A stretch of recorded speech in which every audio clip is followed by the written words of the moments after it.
மனிதன் ஒரு சமூக விலங்கு என்றான் அரிஸ்டாட்டில். தன்னை சுற்றி வாழும் மனிதர்கள், சம்பவிக்கும் நிகழ்வுகள், தான் வாழும் கூட்டத்தின் அக்கறைகள், இவற்றை பற்றி அறிந்து கொள்ளும் ஆர்வம் இயற்கையிலேயே அமையப்பெற்றவன்தான் மனிதன்.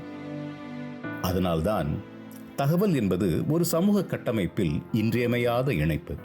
பறைமுழக்கி செய்தி சொன்ன காலமாகட்டும், இது ஒலி 96.8 என்று நாம் அன்றாடம் கேட்கின்ற அறிவிப்பாகட்டும், இவை இரண்டுமே தகவல் சார்ந்த அம்சங்கள். சிங்கப்பூரை பொறுத்த மட்டில் ஒலி 96.8, வசந்தம் ஒளிவழி இரண்டுமே சரித்திரம் படைத்த சமூக ஊடகங்கள். இரண்டாம் உலகப் போர் வந்த சமயத்தில் ஜப்பானியர்கள் முதல்ல வானொலி கொஞ்ச நாள் கவனிச்சிருந்தாங்க. அப்பயும் தமிழ் இருந்திருக்கு, அதுக்குள்ள சான்றுகள் இருக்குது. பி. கிருஷ்ணன் போன்றவர்கள்லாம் அதை பற்றி குறிப்பிட்டிருக்காங்க. ஜப்பானிய இதில் என்னன்னா, செய்திக்கு மட்டுமே முக்கியத்துவம் கொடுக்கப்பட்டுச்சு. ஜப்பானிய மொழி சொல்லிக் கொடுக்கப்பட்டது. ஆங்கிலம் அறவே இல்லை.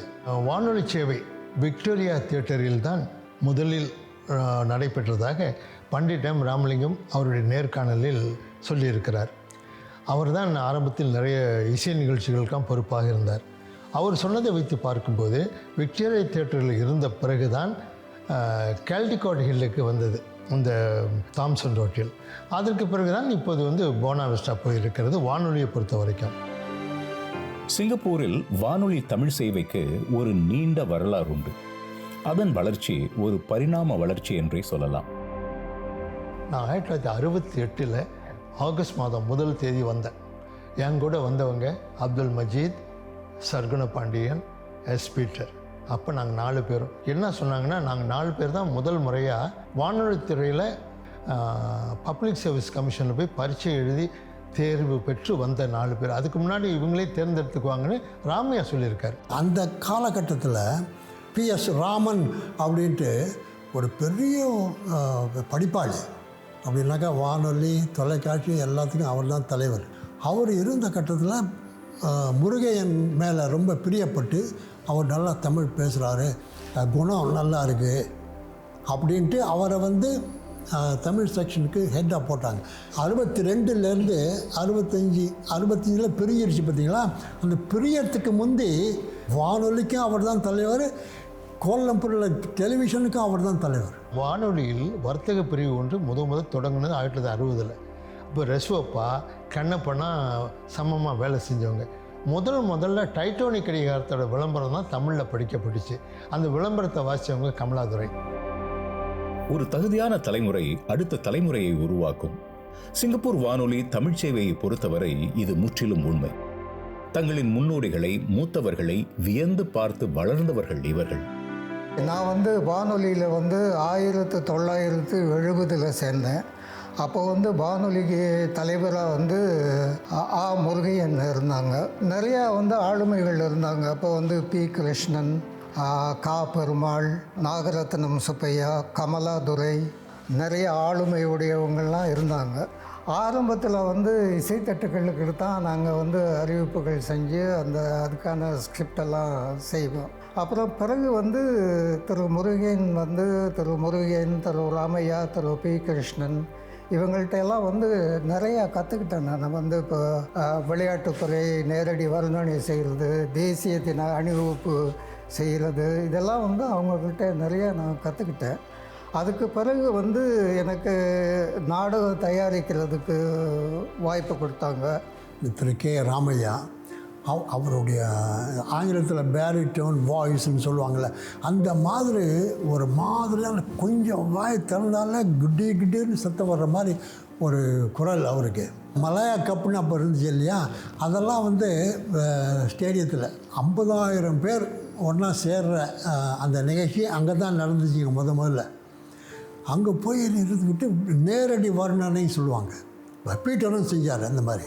ஜாம்பவான்கள் அப்படின்னு சொல்லப்போனால் M.K. நாராயணன், பி. கிருஷ்ணன், ராமையா, கா. பெருமாள், இவங்களெல்லாம் அவங்க பேசும் பொழுதே நமக்கு எதுவுமே செய்ய வராது.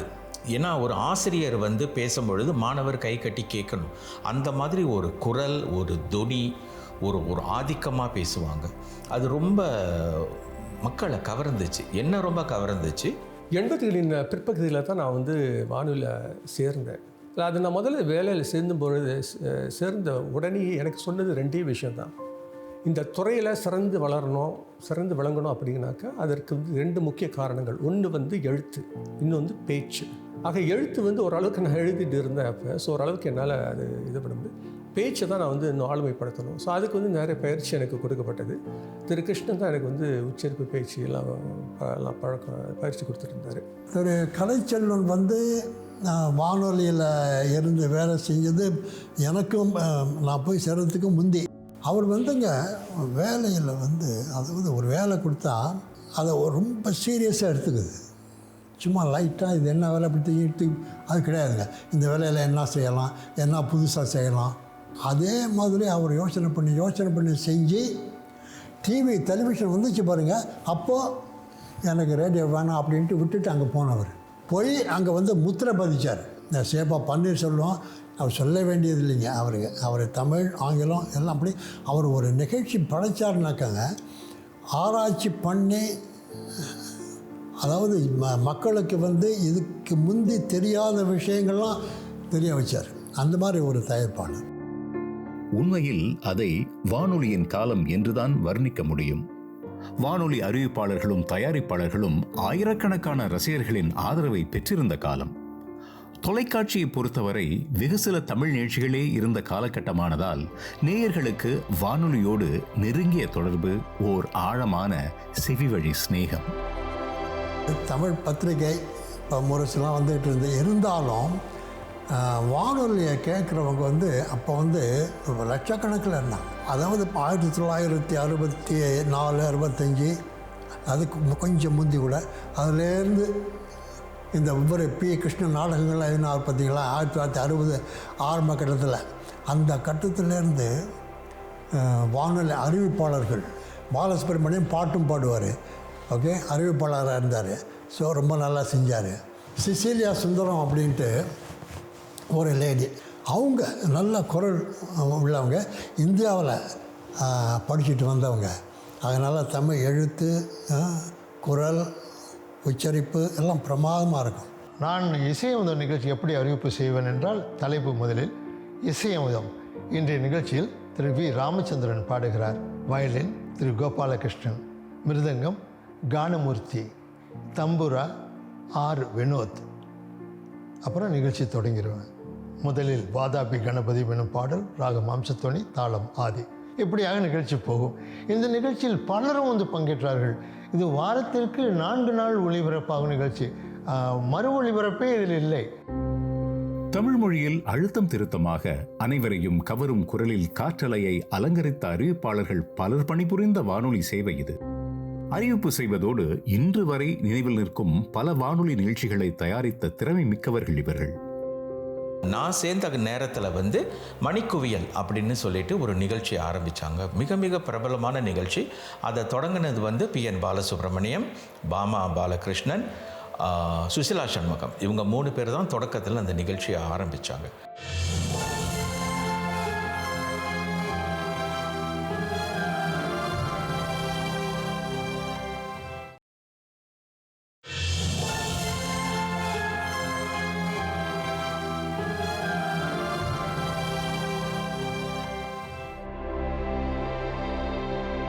வானொலி நிகழ்ச்சி என்றால் பாட்டும் உரையாடலும் என்ற குறுகிய எல்லைகளை தாண்டி பல நிகழ்ச்சிகள் தயாரிக்கப்பட்ட காலம் அது. நிகழ்ச்சிக்கு பொருத்தமான தகவலை சேகரித்து அதை வானொலிக்கு ஏற்ப ஓர் அரை மணி நேர நிகழ்ச்சியாக வடிவமைப்பது ஒரு சவால்தான். கிட்டத்தட்ட அனைத்து வானொலி அறிவிப்பாளர்களும் வானொலி நிகழ்ச்சியின் தயாரிப்பாளர்களாகவே இருந்திருக்கின்றார்கள். செவ்விசை, மாணவர் நிகழ்ச்சிகள், விளையாட்டு நிகழ்ச்சிகள் என்று பற்பல நிகழ்ச்சிகளை பல ஆண்டுகள் தொடர்ந்து தயாரித்து படைத்த சாதனையாளர்களும் உண்டு. நான் செஞ்ச நிகழ்ச்சிகள் ஒன்றும் மறக்க முடியாது. இசையமுதம், பாமனம். இசையமுதம்னா முருகன் சொன்னார், நம்ம வெளிநாட்டிலேருந்து வரவங்களை மட்டுமே போட்டுக்கிட்டு இருக்கோமே, உள்ளூர்காரங்களுக்கு ஒரு 15 நிமிஷமாக கொடுக்கணுமே அப்படின்னு சொல்கிறப்போ வளரும் கலைஞர்னு ஒன்று தொடங்கணும்.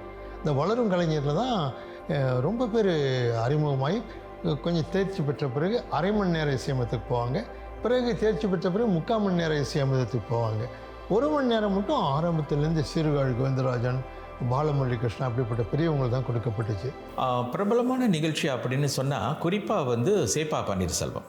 சேப்பா பன்னீர்செல்வம் வந்து கதை சொன்னால் அவ்வளவு நல்லா இருக்கும். அந்த கதையோடு ஒன்றித்து சொல்லுவார். சிறுகதை வழங்குவது சேப்பா பன்னீர்செல்வம் அப்படின்னு சொல்லும் பொழுது அந்த சிறுகதையை வந்து நம்ம ஒரு அம்மா கதை சொல்லும் போது பிள்ளை வந்து அப்படியே வாயை பொத்தி கேட்கும்ல, அந்த மாதிரி ஒரு கதை சொல்லுவார். மாணவர் மேடை வந்து வானொலியை பொறுத்த வரைக்கும் மறக்க முடியாத நிகழ்ச்சி. அது பல இசைஞர்களை உருவாக்கியிருக்கு, பாடகர்களை உருவாக்கியிருக்கு, நாடக ஆசிரியர்களை உருவாக்கியிருக்கு, எல்லா வகையிலும் உதவி இருக்குது. முதல்ல அந்த நிகழ்ச்சியை செஞ்சவர் வந்து பி. கிருஷ்ணன். 1973 மாணவர் மொழி நிகழ்ச்சி தான் ஆரம்பித்தேன். நான் அப்போ வந்து சென்ட் ஜோர்ஜஸ் தமிழ் சென்டர்னு சொல்லுவாங்க. அங்கே தான் நாங்கள் வந்து தமிழ் கிளாஸ்லாம் போவோம். ஏன்னா ஆங்கில பள்ளியில் படிக்கிறதுனால அங்கே தான் தமிழ் சென்டரு. அங்கே போகும்போது தான் வந்து செகண்டரி 3 ஆமாம் அப்போ படிச்சுட்டு இருக்கும்போது தான் அங்கே உள்ள பாட்டு போட்டிலலாம் நான் கலந்துக்குவேன். ஸ்ரீதேவி அவங்க தான் எங்கள் டீச்சரு. நல்லா பாடுறியாடா, நான் ஒன்று வந்து மாணவர் மேலும் ஒரு நிகழ்ச்சி இருக்குது ரேடியோவில், பாடுறியான்னு. சரி டீச்சர், நான் வந்து பாடுறேன் அப்படின்னு அவங்க தான் வந்து என்னை வந்து அந்த மேடைக்கு வந்து அனுப்புனாங்க. ஸோ அதுலேருந்து தான் என் பாட்டு பயணமே துவங்கியது. நான் வந்து முதல்ல வானொலியில் 1976ஆம் ஆண்டு அப்போ தான் என்னை வந்து சேப்பா பன்னீர்செல்வம் அங்கிள் வந்து அறிமுகப்படுத்தினார். அவர் தான் எனக்கு சொல்லி கொடுத்தாரு எப்படி வந்து பேசணும். ஏன்னா நான் வந்து ரொம்ப நல்லாவே பேசிகிட்டு இருந்தேன். ஒரு தடவை வந்து அவர் வந்து என்னை ஒரு மேடை நிகழ்ச்சியில் பார்த்தாரு. எங்கள் அம்மா வந்து என்ன பண்ணுவாங்கன்னா, வீட்டில் ரொம்ப பேசுகிறேன்னு சொல்லிட்டு என்னை வந்து சரி இந்த மேடை நிகழ்ச்சி இந்த எதுலையாச்சும் வந்து அவங்க ரெஜிஸ்டர் பண்ணிடுவாங்க. ஸோ நான் போய் இஷ்டத்துக்கு பேசிகிட்டு இருப்பேன், என்ன வேணாலும் கதை சொல்லிகிட்டு இருப்பேன். அங்கே தான் வந்து சேப்பா பன்னீர்செல்வம் அங்கிள் வந்து என்னை பார்த்தாரு முதல்ல. அவர் வந்து வானொலியில் அறிமுகப்படுத்தினார். விளையாட்டுன்னு சொன்னால் கார்மேகம், பீட்டர், இவங்கெல்லாம் வந்து காற்பந்து வர்ணனை செய்கிறதுல ரொம்ப சிறப்பு. அதற்கு முன்னால் கலைச்செல்வன் வானொலியில் இருக்கும் பொழுது அவரும் செய்வார். அவங்க செய்கிற காற்பந்து வர்ணனைகள்லாம் நான் நிறையா கேட்டிருக்கேன். காற்பந்து வர்ணனை அப்படின்னு சொல்லும்போது அதில் வந்து அந்த மொழி வந்து மாறுபடும். இப்போ தொலைக்காட்சிக்கு வந்து நீங்கள் செய்யும்போது வேறு மாதிரி இருக்கும். ஏன்னா அங்கே வந்து உங்களுக்கு வந்து நேரடியாக படத்தை பார்க்க முடியும். அப்போ அந்த சொற்கள் வந்து நீங்கள் அதிகமாக பயன்படுத்த முடியாது. இப்போ வந்து இடது பக்கத்தில் இருந்து வலதுபுறம் போகிறாங்க, என்ன மாதிரி உடை அணிஞ்சிருக்கிறாங்க, என்ன கலரில் வந்து உடைங்க அணிஞ்சிருக்கிறாங்க, அதெல்லாம் நீங்கள் சொல்ல வேண்டியதில்லை. மக்கள் வந்து நேராக பார்க்குறாங்க. ஆனால் வானொலியில் செய்யும்போது நீங்கள் ஒவ்வொன்றும் வந்து ரொம்ப விளக்கமாக சொல்லணும். சிங்கப்பூர் தமிழ் நாடகத்துறையின் வளர்ச்சியில் நம் வானொலி சேவையின் பங்கு மிகப்பெரியது. M.K. நாராயணன் எழுதி தயாரித்த மர்ம மேடை என்ற நாடகத் தொடர் மறக்க முடியாத தொடர். மாடி வீட்டு மங்கலம், தரகர் தணிகாசலம், அடுக்கு வீட்டு அண்ணாசாமி இவை முத்திரை பதித்த வானொலி தமிழ் நாடகங்கள். எனக்கு ரேடியோனா என்னன்னு தெரியாது, தொலைக்காட்சியோ என்னன்னு தெரியாது. நான் வந்து ஒரு மேடை கலைஞர். நான் மேடையில் சிங்கப்பூர் இந்தியர் கலைஞர் சங்கத்தில் நான் ஒரு உறுப்பினராக சேர்ந்து ஒரு 2-3 ட்ராமா நான் நடித்தேன். அந்த நாடகத்தில் வந்து நம்மளாம் பெரிய பெரிய நடிகர்கள், மிஸ்டர் ராம் நாராயணசாமி, மிஸ்டர் வரதன், இவங்கெல்லாம் மேடை கலைஞர்கள். அந்த டைமில் அவங்க நடித்த நாடகத்தை பார்த்துட்டு, ஒரு நாடகத்தை பார்த்துட்டு எனக்கு ஒரு அழைப்பு வந்துச்சு ஆர்டிஎஸ்லேருந்து, நீங்கள் ஒரு ஆடிஷனுக்கு வாங்கன்னு. அதே மாதிரி நானும் டேவிட் பாலான்னு 2 பேர் தான் தேர்ந்தெடுத்து கலைஞர் சங்கத்திலேருந்து அனுப்புனாங்க. எங்களுக்கு வந்து முதல் நாடகம் சொல்லிக் கொடுக்க வந்தது வந்து மிஸ்டர் M.K. நாராயணன். தமிழ் வானொலியோட பொற்காலம் அப்படின்னு சொன்னாலே திரு M.K. நாராயணனோட மர்ம மேடை அது வந்து பட்டி தொட்டியெல்லாம் பிரபலமாக இருந்துச்சு அப்படின்னு சொல்லலாம். ஏன்னா அந்த ஒரு கிளைமேக்ஸ்ன்னு சொல்லுவாங்கள்ல, ஒரு உச்சக்கட்ட இடத்துல வந்து அவர் நிப்பாட்டிடுவார் நாடகத்தை. மர்ம மேடை, மர்மம் மேடை, மர்ம மேடை, பின்னால் சிசிலா சுந்தரத்தோட கத்தல் வரும் அப்படின்னு வரும். இனி அடுத்த வாரம் தொடரும் அப்படின்னு சொல்லும்போது அந்த ஒரு வாரத்துக்கு இந்த கதை எப்படி போக போகுதுன்னு மக்கள் நேயர்கள்லாம் மண்டையை போட்டு உடச்சிக்குவாங்க.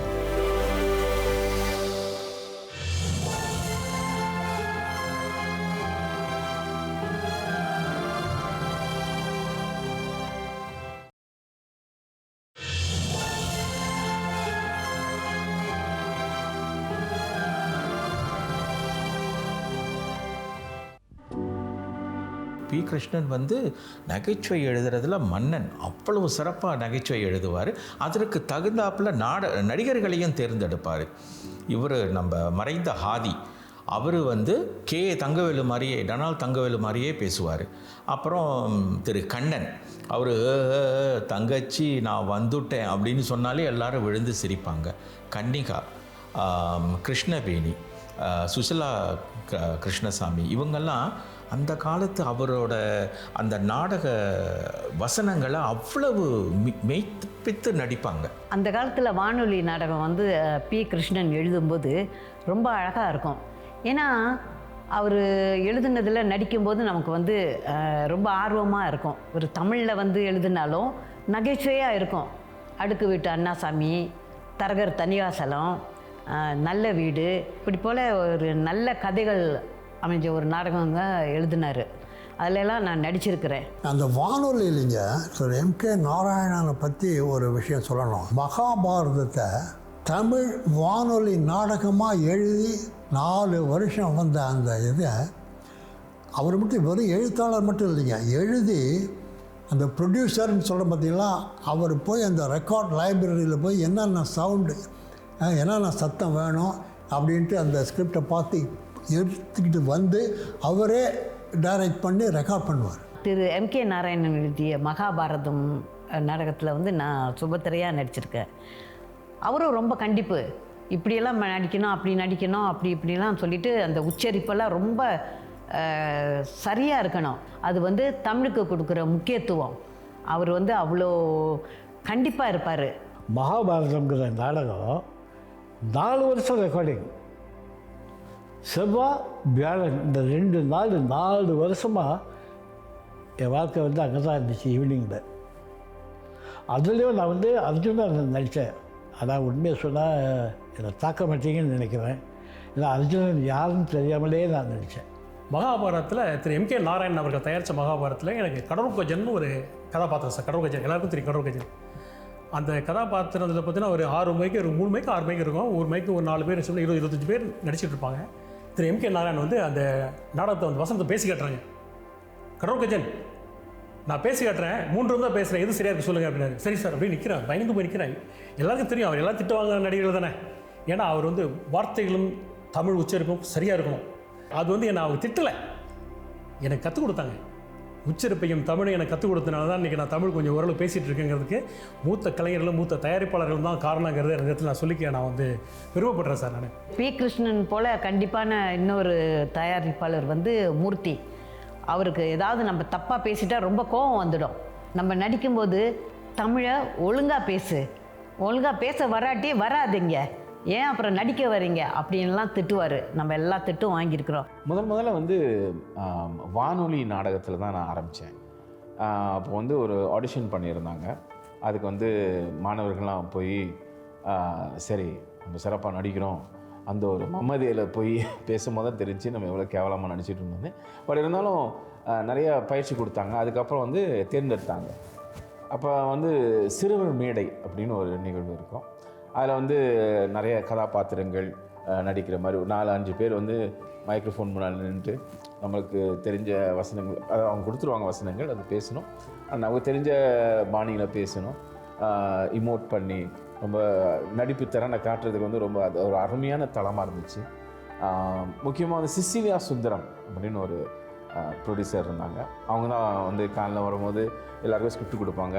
அப்புறம் ஒரு வாட்டி படித்து பார்ப்போம், அதுக்கப்புறம் வந்து நடிக்க ஆரம்பிப்போம். அப்படி தான் வந்து எனக்கு ரவீந்திரனுடைய நட்பை கிடச்சிச்சின்னு சொல்லலாம். காலம் எப்போதும் நிலைக்குத்தி நிற்பதில்லை. நேயர்களின் ரசனையும் அப்படியே. எந்த ஒரு ஊடகமும் தன்னை கேட்டுக்கொள்ளும் நித்திய கேள்வி ஒன்று உண்டு. ரசிகர்கள் இப்போது இந்த காலகட்டத்தில் எதை விரும்புகிறார்கள் என்ற கேள்விதான் அது. 2ஆம் உலகப் போரில் இருந்து 80கள் வரை ஒரு காலகட்டம் என்றால் 90கள் துவக்கம் சிங்கப்பூர் தமிழ் வானொலி சேவையில் ஒரு பெரும் மாற்றம் ஏற்பட்டது. அந்த காலகட்டத்தில் இங்கே தமிழ் வானொலி நிலையத்தில் வந்து ஒலிக்களஞ்சியம் அப்போ இருந்தது. ஒலிக்களஞ்சியம், ஒலிவழி 4, பிறகு ஒலிக்களஞ்சியம் அப்படி இருந்தது. அந்த சமயத்தில் ஒரு தலைமைத்துவ மாற்றம் ஏற்பட்டுச்சு.